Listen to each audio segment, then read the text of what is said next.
For the record, Paano natin pag-uusapan yung ibang... And for the record, Mr. President, I still have the floor.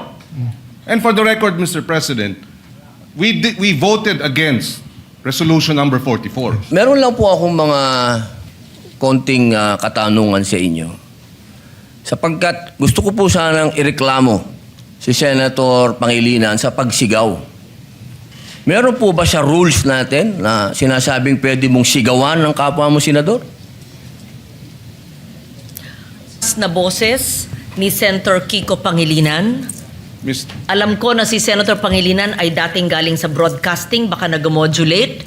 Maari po ba tayo ay mag-suspend muna para pag-usapan yung malakas na boses at wari pagsigaw ni Senator Pangilinan? Excuse me, nasa Mr. akin President, po yung iba ang floor. sasabihin. Senator Padilla has excuse the me. floor.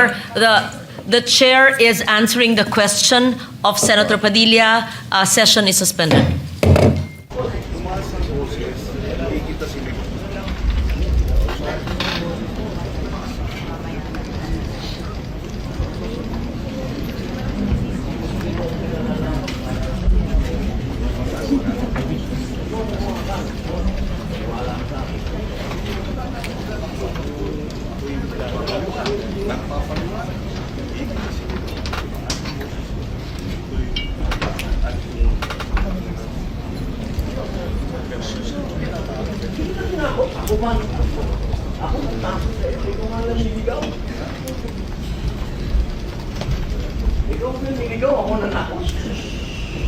Sir, di ako